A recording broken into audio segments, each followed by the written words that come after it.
In a second. All right, I think we should be good in a minute. Hold on, friends, and we'll get right to you, Des. And it's good, everyone. We're good. We're good. All righty. I think we're live on YouTube. This minute? Yeah, we are. Okay, I'm gonna just mute myself there. Okay, cool. We're live on YouTube, everyone. Hooray!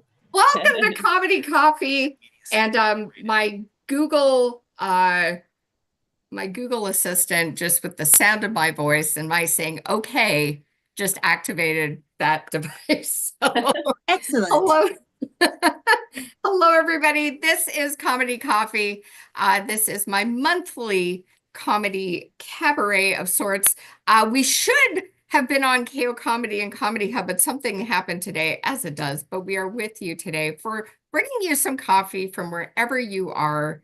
And today's comedy show, much like coffee, may contain a stronger brew than you're used to. It might be a bit of an espresso for 2 p.m. Eastern, 11 p.m. Pacific, or whatever other time zone you are in.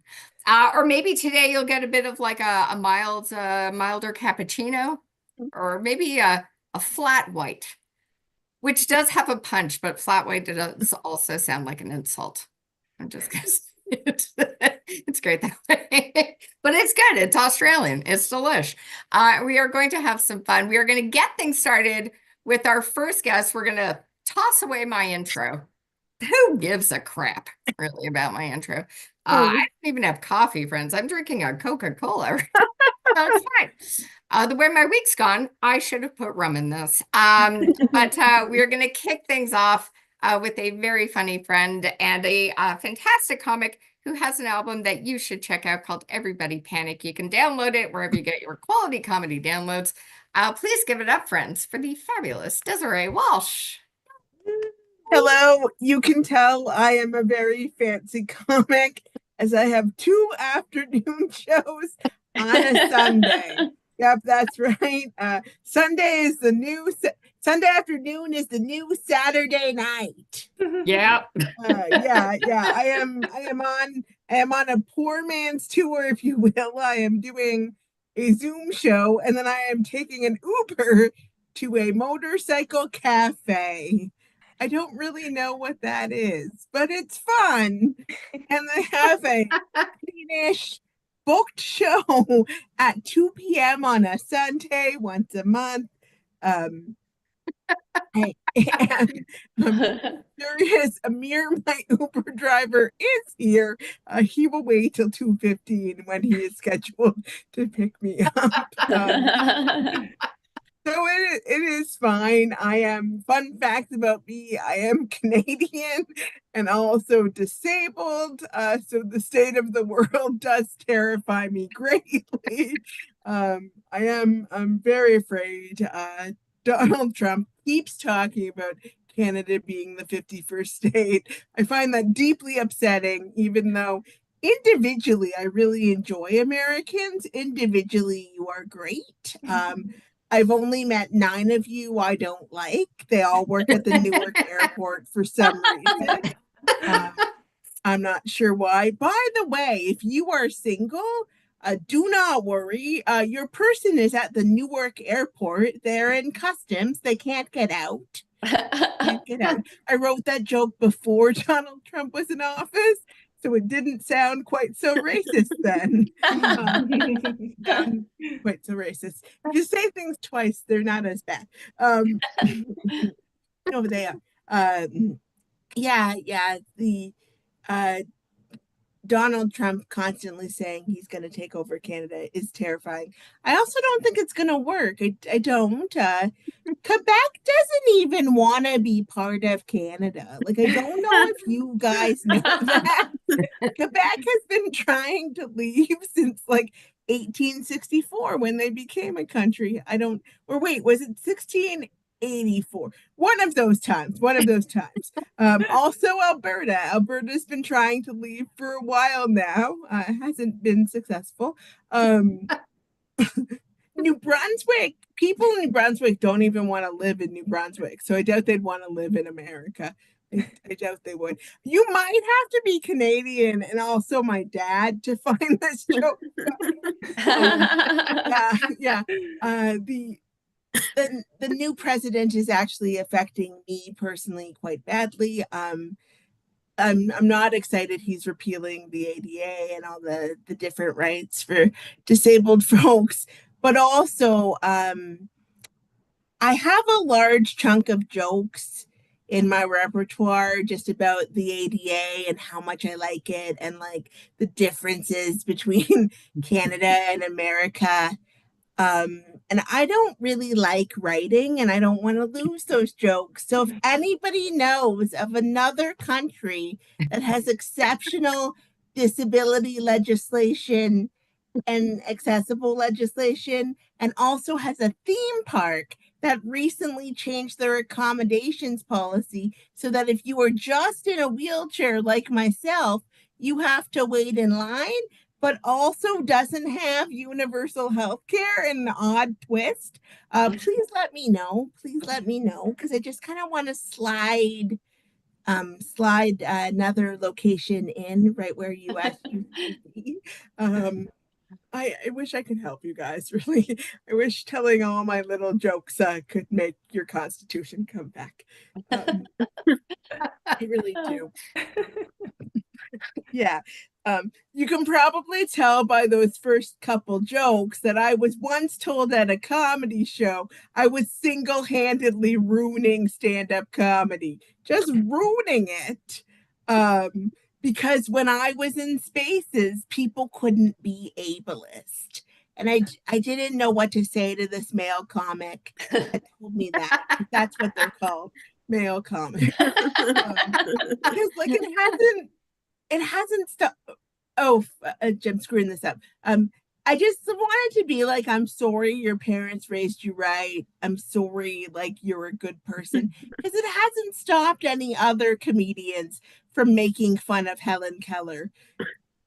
It hasn't. It hasn't. My presence in the room has not stopped anyone from making fun of the great Helen Keller. As an aside, walkies, is there no one else in the like cultural zeitgeist with a disability we can make fun of other than Helen Keller? She has been dead for a very long time, actually only since 1968, which I was shocked by. But like, and also, why is it funny that a deaf-blind woman was successful during a time where women were not encouraged to work or vote, not unlike now, not unlike now. Oh my, we've taken a turn. Um, yeah, so stop making fun of Helen Keller and get someone new. That's my joke. I have 4 minutes left of this because I'm gonna make him your wait. I'm gonna make him wait. Um, you can also probably tell by those first jokes that I was in the Toronto's version of the New York Times. Yep, I was in the Toronto Star. That is our fanciest newspaper here in Toronto, where I live. Not to be confused with the Toronto Sun, which is, if you are not familiar, if Trump was a newspaper, this is what he'd be. That yeah. Consequently, it is my dad's favorite newspaper. There's no joke there. My dad really, really enjoys the Sun. Would not go to rehab, fun fact, unless we could guarantee he could still read the Sun while in rehab. Uh, Thankfully, he could. He's been sober for 13 years. Again, not a joke. Not a joke. I just wanted to share that with you. So I did meet with a reporter from the Toronto Star to talk about what it is like to be a woman in comedy with a disability. And she said, "How should I address you?" And I said, "Oh, Desiree is fine. Desiree is fine." And I thought like maybe she was asking because sometimes people call me Des. But then she paused and said, no. And I said, no, Desiree is my real name. Like you can use Desiree to speak to me. And then she said, I mean, how did you identify? And I said, oh, I'm a woman and my pronouns are she, her. And she said, no. And I said, yes. And she said, let me ask this a different way, which is never a great question when you've just told somebody your gender. It's never a great question. Um, and she said, what is wheelchair's name? And I said, wheelchair's an inanimate object. It doesn't have a name. And then she just looked at me and I said, I'm disabled. You can say disabled. We'll work on that joke, but not today because Amir is waiting. Thank you. I've been Desiree Walsh. I promise next time I won't do back to back Sunday comedy shows. Bye. Have a great Desiree show, Walsh, everyone. if you feel like sending in a tip, I'll put the PayPal in YouTube. You can we can tip her Uber driver for waiting. So good on him for waiting.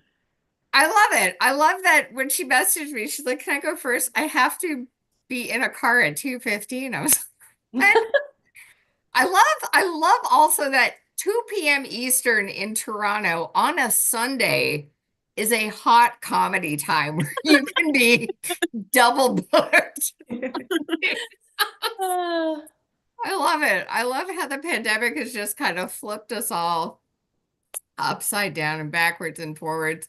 I am Kelly Zemnickis for those who don't know. And if you're watching on YouTube, thank you for being here. Whatever you're drinking today, cheers to you. I'm making my way through the Coca-Cola.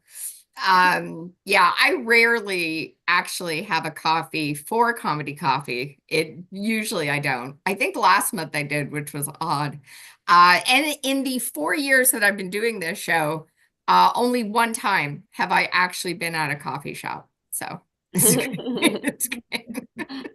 Why did I pick this name? I don't know, but it just seems to work. But yeah, we've been doing this for 4 years, which is fantastic. And one of the reasons why I love doing this, it's a great way for us to like work on a slightly longer set that we may need to take to an actual show, as Desiree is up to right now. Or it's just a great way to get together with friends made during the pandemic. Like if I gathered everybody who is on the show today in my actual apartment, that would cost me a lot of money. I think the most probably would be Desiree's Uber. It's expensive to get around in Toronto, despite the fact that we have a guest today from the UK. I think Desiree would come in with more money.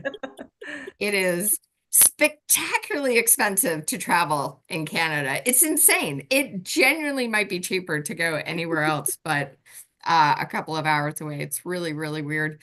And it's also just a weird time, between on the continent that we're on between America and Canada right now. It's really, really, I mean, we all saw that. I'm not going to get into it. Maybe some of the other comics will, I don't know, but that video at the White House the other day, like, ooh, like, geez, that was rough. That was rough. It's just rough and not the greatest time right now, I think, as I am, to be dating an American. Like, ooh, I don't know.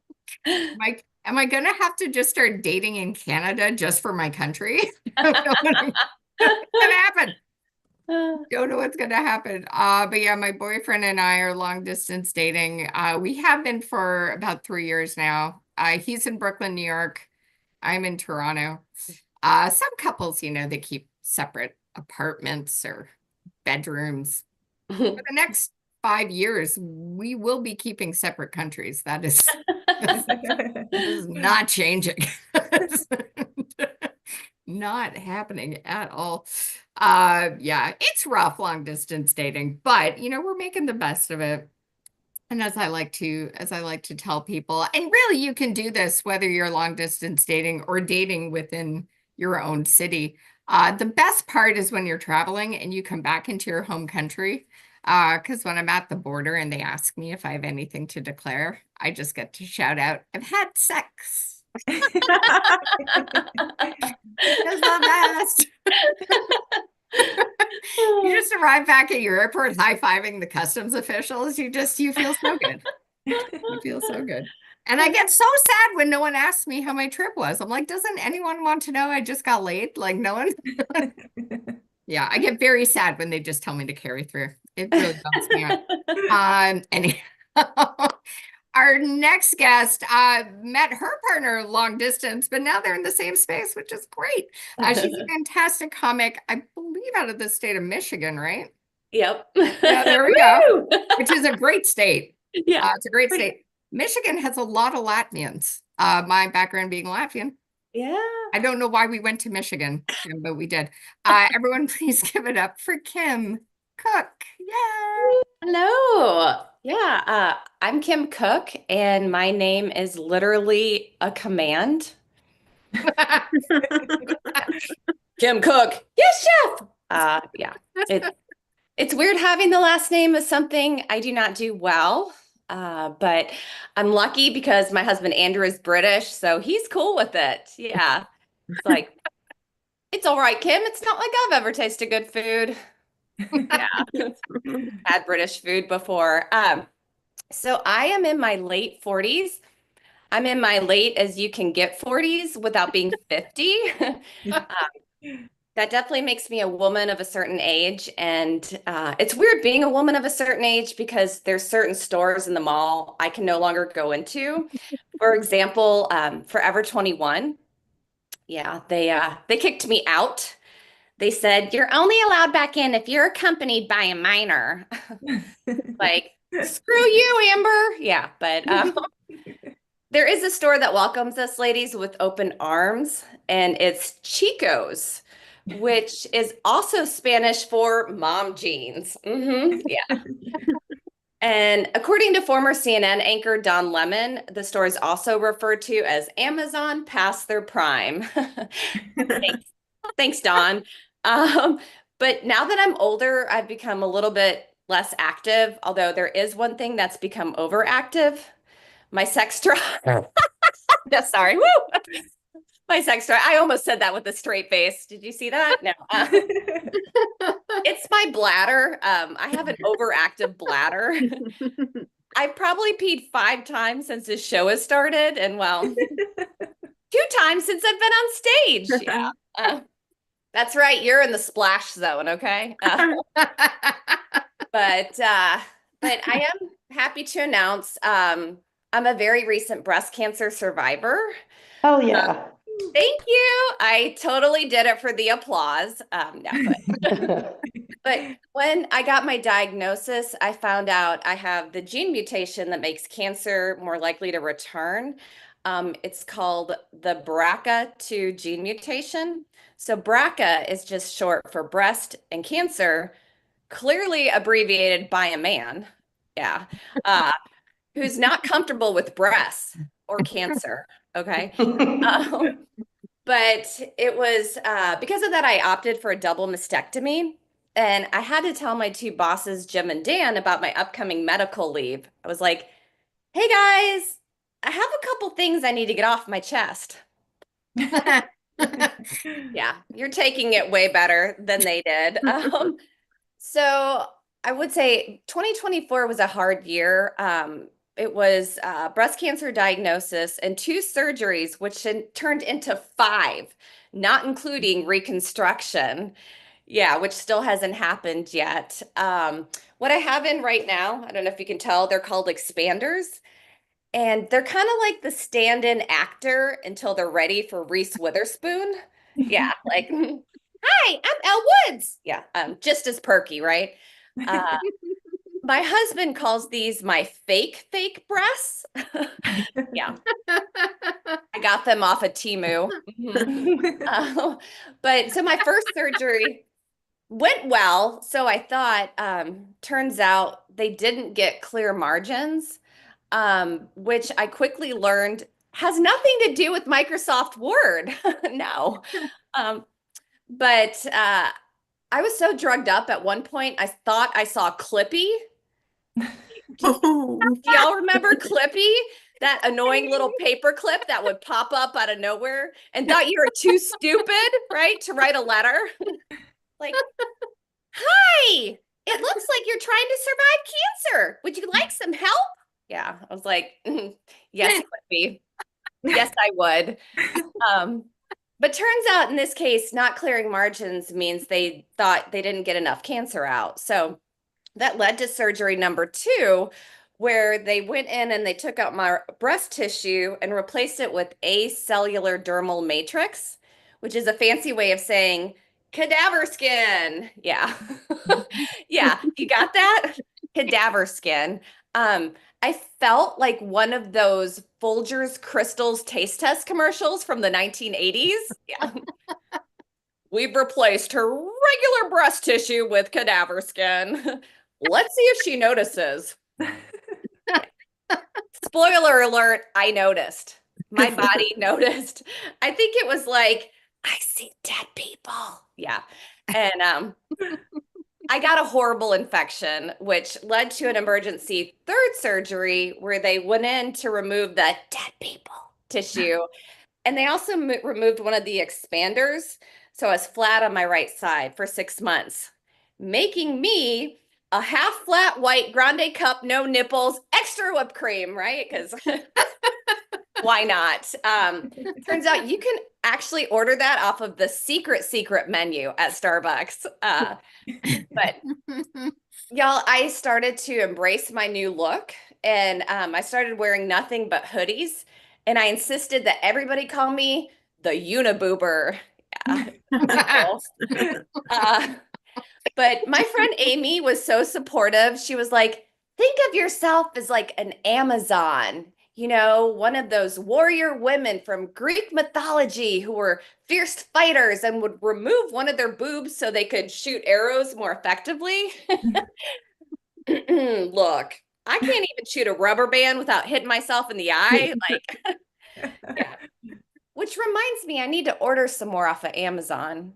Anyway, so my 4th surgery was not even related to my breasts. In the midst of all this, I had an ovarian cancer scare. Yeah, which I think, this is what I think would happen. My southern lady region was getting a little jealous of all the attention my top half was having. Yeah. I think she was like, well, I do declare I might have cancer too. Now somebody fetch me a sweet tea. I'm getting the vapors. Yeah. Of course, my southern lady region would have a southern accent, right? But because of this, my doctor said I needed to have a total hysterectomy, which I like to refer to as getting rid of the whole cooch and caboodle. Y'all, I did not have a fire sale on my lady parts on my 2024 bingo card, okay? Everything must go. Yeah.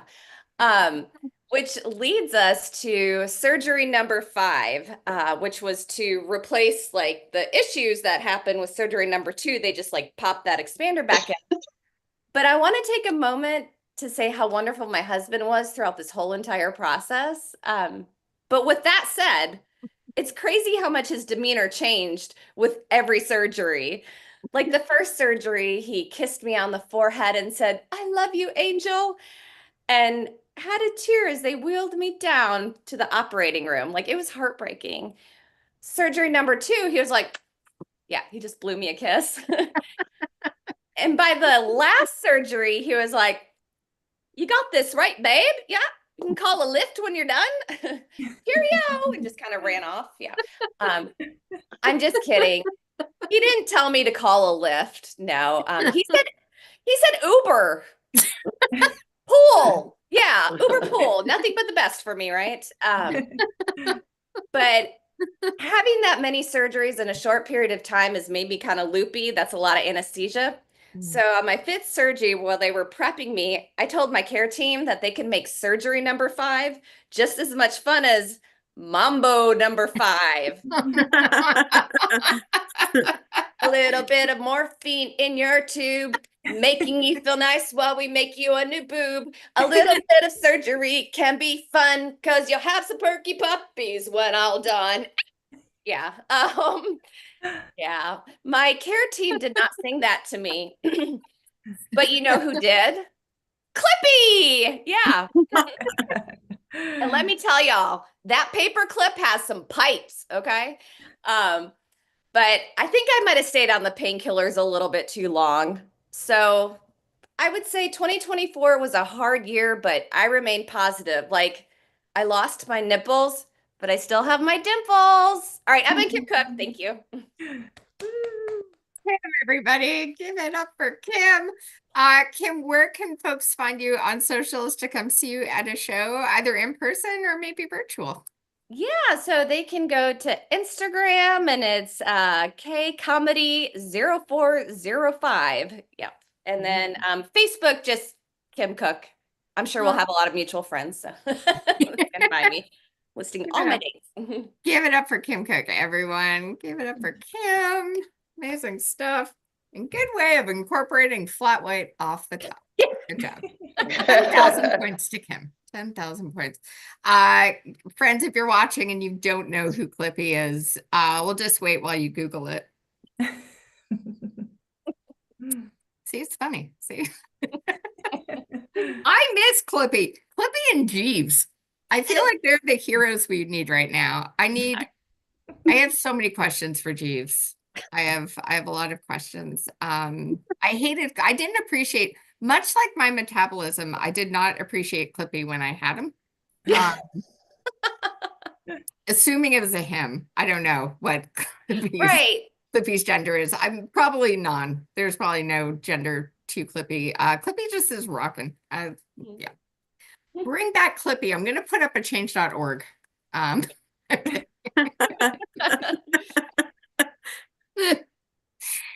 Clippy rules. All righty. Okay, we are going to continue on, friends. We are going to zoom over to the UK with our next guest, a new resident of the UK. That seems to be a theme so far with our comics. Kim's husband's from there. A lot of family of mine's from there. And now our next guest is over there. She's a fantastic comic that I got to meet virtually, but then got to meet in person in New York City. Please give it up for Lindsey Barnes. Hey, hi. Well, can I just take a stab at Clippy? It's like this super annoying thing that's always trying to explain everything to you. It's clearly a man. Yep. You know? Clippy's like the OG mansplainer, I think. But yes, so I am coming to you from the UK, which probably sounds a bit confusing because I don't sound cool like that. As they know me over here, the white Americano. That's, I mean, technically the flat white Americano, but I'm not gonna double up on that one. But listen, it's a weird time to be American. Doesn't matter where you're living at the moment. It like, I thought about writing a bunch of new jokes about it, but I feel like our vibe isn't really come well prepared and trying to entertain people as much as it's make it up as you go and pray you don't kill too many kids. So that's what I'm doing. I actually have my kids locked out of this room, so that is how I am actively trying to not kill kids.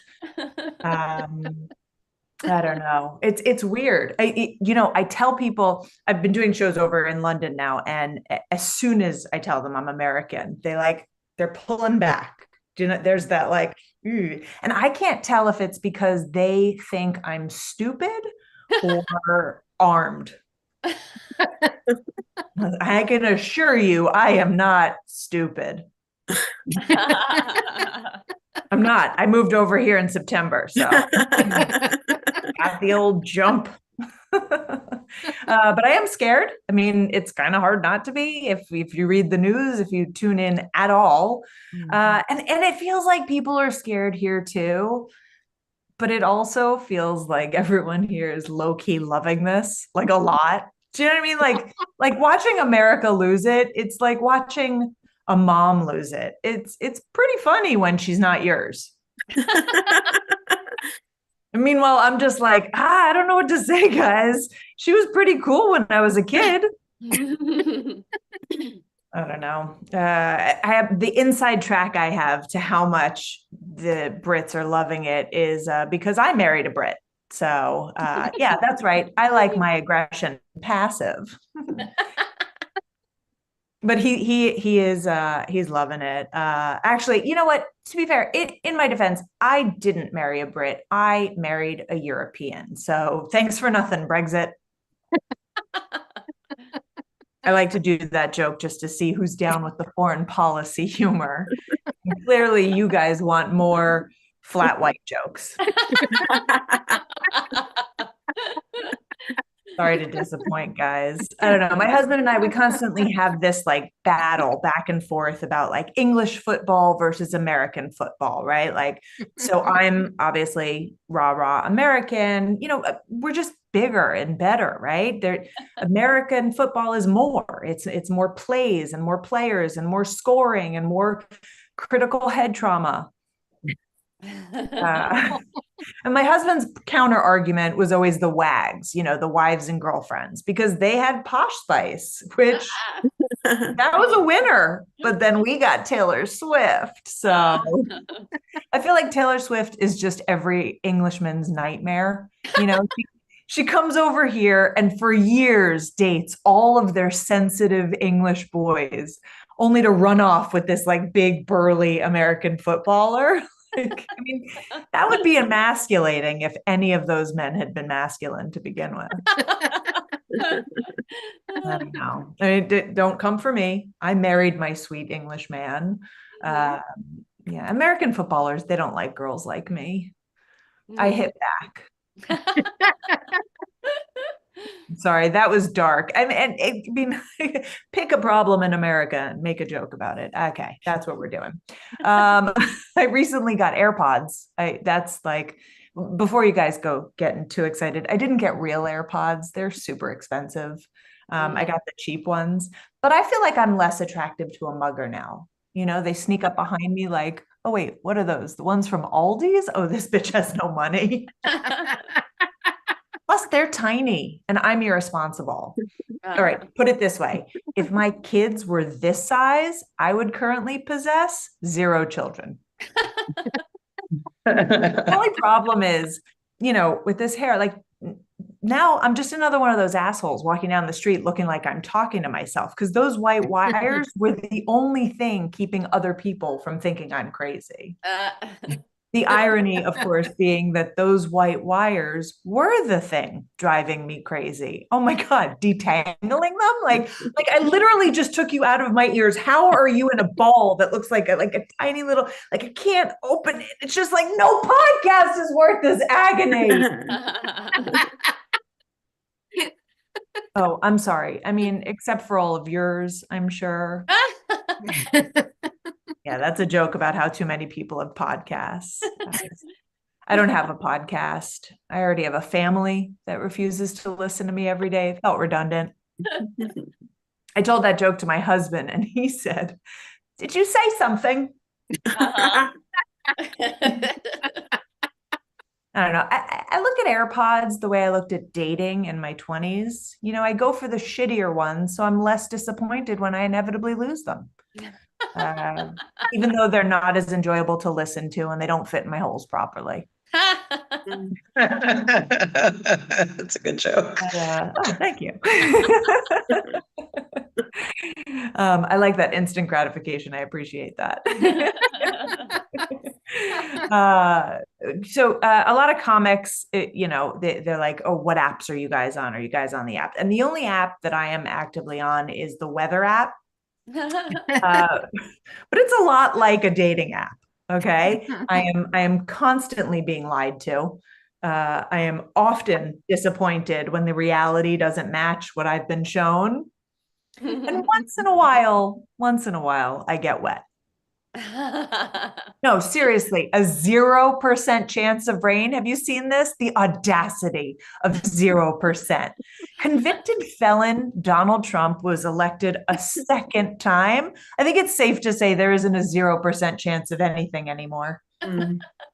I don't know. The weather app keeps asking me if I want to pay to like for their premium service. Guys, I looked into it. Premium doesn't get you better weather.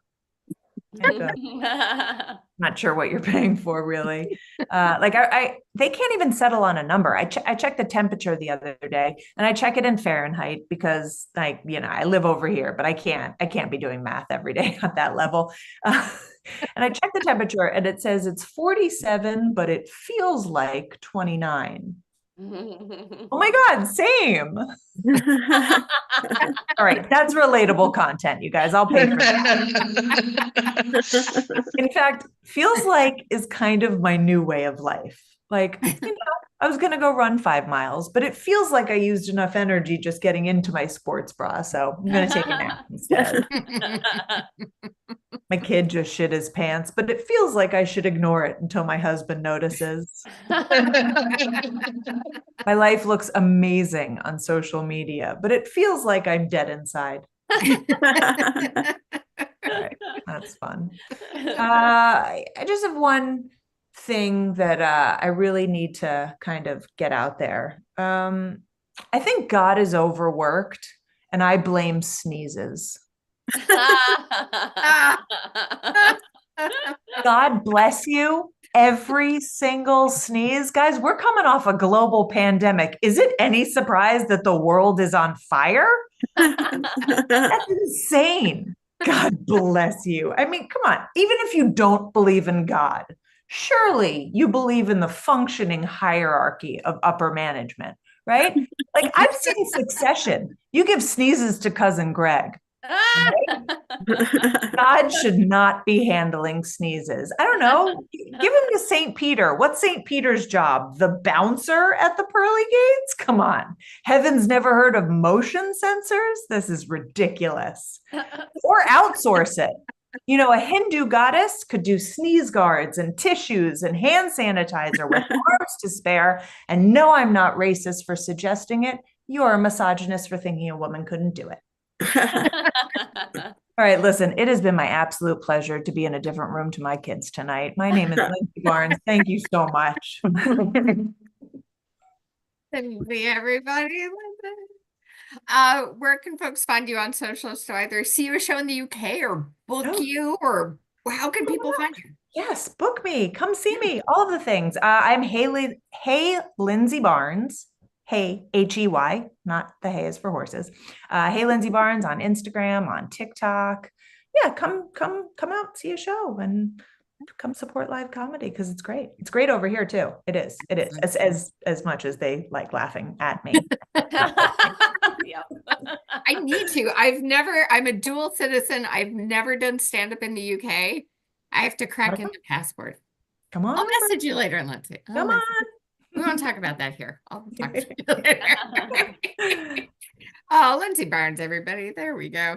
Everyone, don't tell Lindsey. I have 2 podcasts. Don't tell her. Don't tell her. Kim Cook, by the way, will be my guest next week on my podcast, Holler and Wine. I'll put the link in the YouTube show description afterwards so you can give it a listen. Just don't tell Lindsey. But yeah. Oh man. Yeah, it is weird days. I feel like just no matter where you are on this planet, we're just all on edge. It's just like, ugh, it's just rough right now. I don't know if anyone here remembers, because they're not on TV as much as they used to be. Maybe they're online, I'm not sure. But I just want to feel the joy of somebody in a walk-in bathtub commercial. Do you know what I mean? Like, that was bliss. Like, I am needing that state of like euphoria of I am in a walk-in tub. That is, after you Google Clippy, everyone, look up walk-in bathtub commercial. That is a state of peace. It's unparalleled. It's unparalleled. Did we ever see the footage of people waiting for the water to go down so they could get out of the tub? No.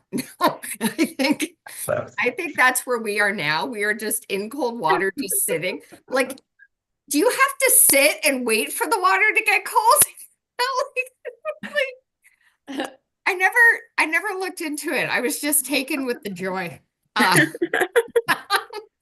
I'll work on that later, everybody. I will work on that later. Everybody's socials I will put in the YouTube show description afterwards.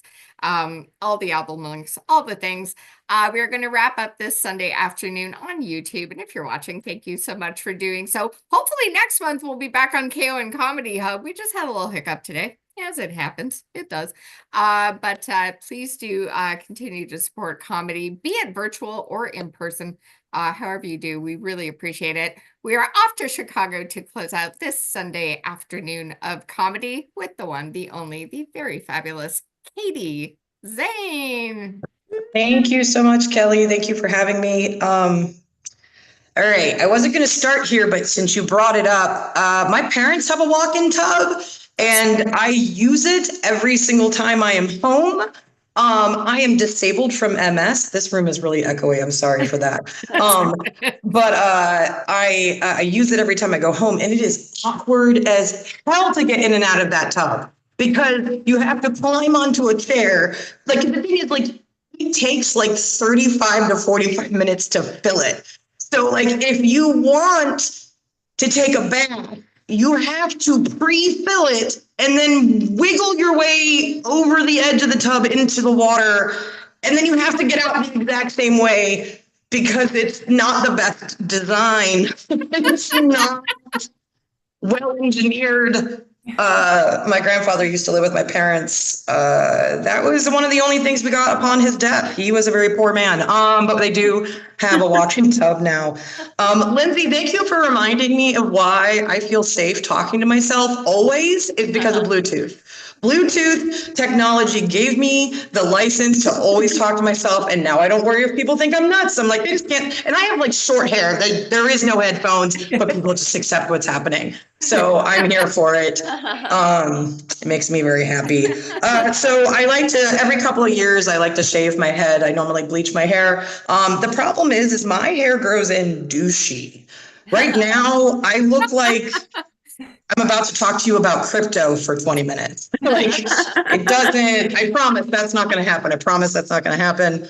But it's not good. It goes from like crypto to like steal your girlfriend to like gonna ask to sleep on your couch. It's a very interesting phase of douchiness, levels of douchiness, if you will, a circle diagram of douchiness that I am taking up part of.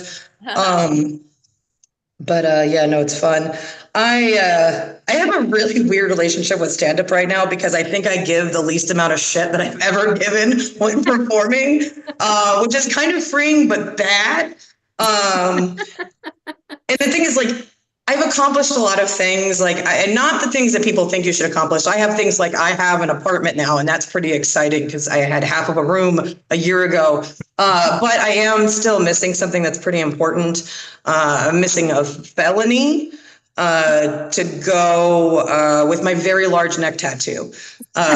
Just obscenely unnecessarily large neck tattoo, because that's what happens when you're 20 and you say, nah, it's fine. I super don't care if I have a giant tattoo on my neck forever.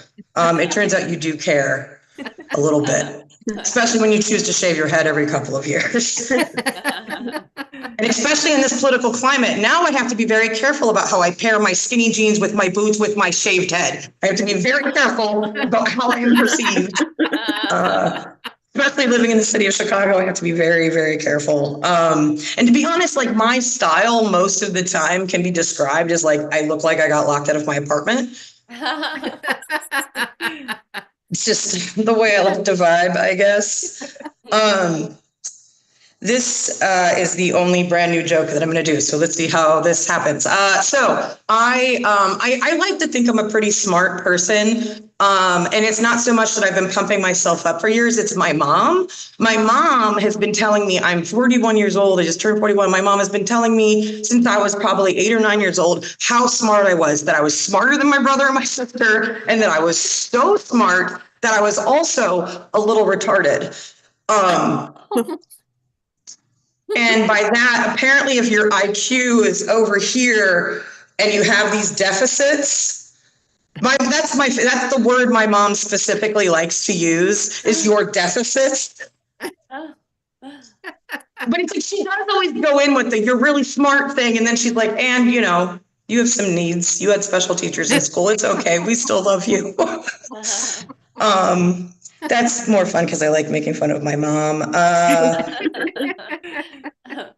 So last September, I tore my meniscus. I honestly, this feels like pretty like small potatoes going after Kim, but we'll go with this because no, I tore my meniscus. And the thing is, like, when you tear a muscle or you break a bone, you want to think that something cool was happening when that went down, right? Like you were having the party of your life and you tripped and you fell and oh my God, you tore a muscle. What a wild story.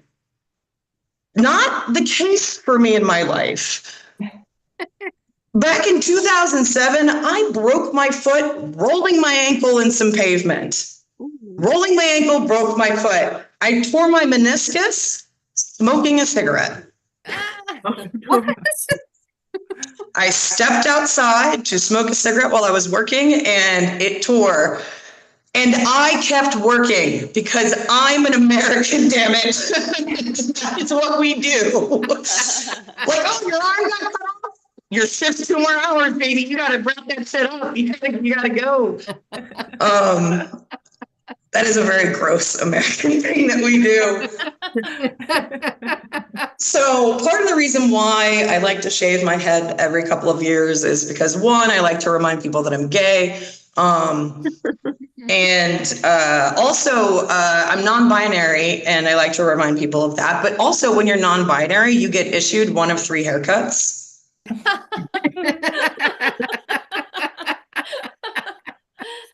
And if I'm not careful, I'm going to get blown up in the group chat. They're just going to be like, send me message after message. You're like, you're out of parameters. You're out of parameters. And that is funny because people believe we have a group chat. And we do, actually. We do. That's true. That is actually true. I've never felt like more like a professional stand-up as that drink of water I just took. But no, I'm non-binary. And like I said, I'm 41, which means if you can do math, I grew up in the 90s. And in the 90s, we didn't have the word non-binary. We didn't have this kaleidoscope of gender identity that we have now. In the 90s, you were straight, or you were a faggot, or you were a retard. And that was the 90s. That's all we knew how to do. It was not okay. And obviously, we don't like to use those words. So instead, because I wasn't going to use any of those words are not okay, except for straight, I guess. But what I would do is I'd go up to every kid in my neighborhood and I'd be like, hey, so I'm really a boy, but I haven't gotten my penis yet. Because I thoroughly believed that I was going to wake up one day with a penis. Because I felt it. I was like, I feel as if there should be a dick there. One will just appear one day. And I got to tell you, the kids were like not hateful or mean, and we didn't even really know what transphobia was, even though it was a thing then. We didn't have the word. The kids in my neighborhood, they were just like, actually, could you just show us your dick when it comes in? We would like to see that shit. So please let us know. That's pretty important. Being a member of the queer community is really interesting sometimes, especially right now in like the present climate, because people have this like delusion that like queer folks and marginalized folks that we have time to write letters, that we have time to just sit at our desk and scroll down all of our thoughts and send them off to the people. Yes, we totally have time for that when we're not trying to survive. And 5 years ago during lockdown, something happened, you may have missed it. There was a particular toy that dropped both its pronoun and its gender. And people lost their minds.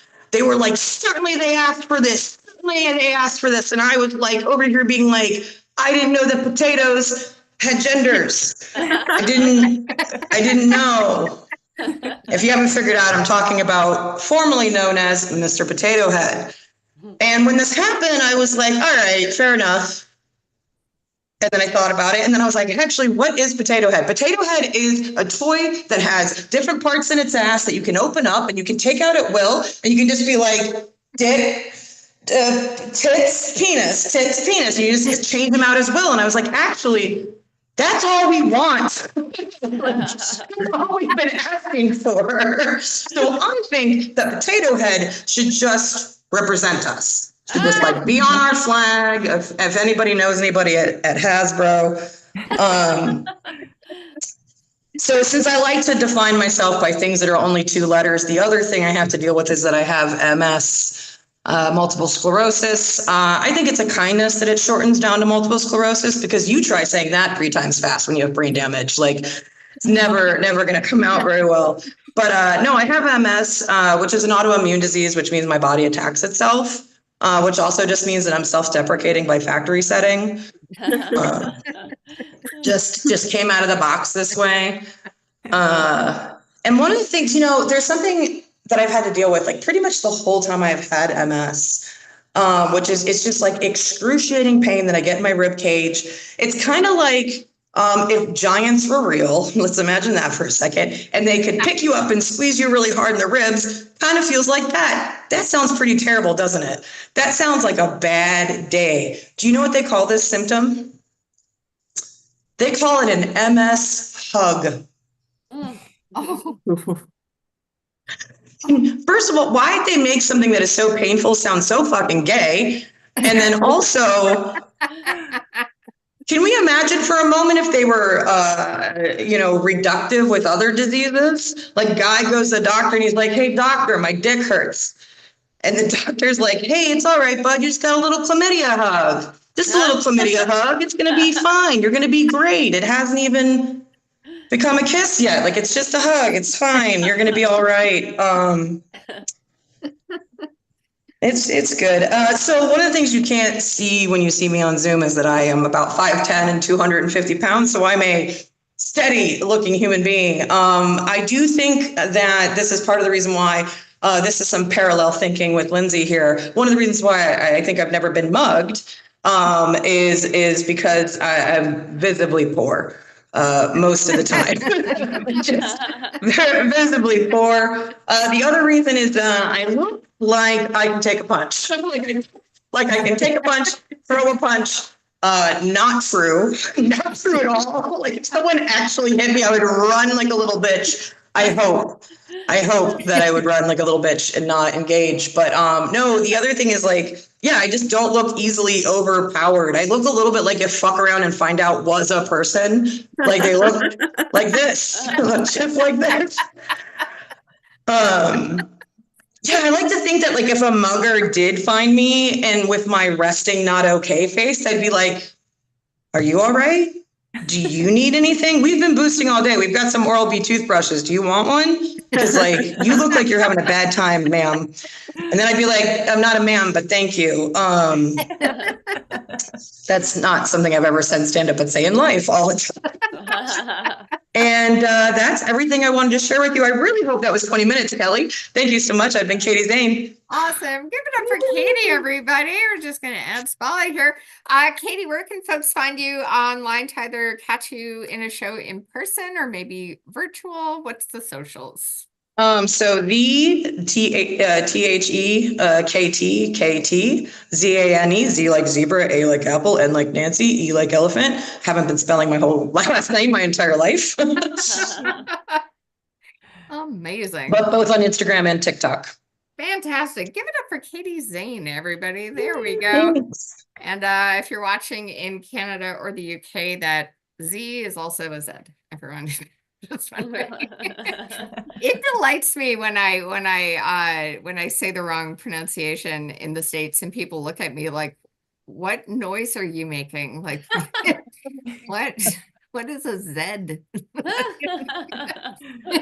And then occasionally I found, and I'm going to blame the fact that I'm dating an American on this, when I'm here in Canada and they ask me to spell my name or look at the optometrist chart at the eye doctor and I say Z sometimes, and then I go, I'm dating an American, and we all laugh.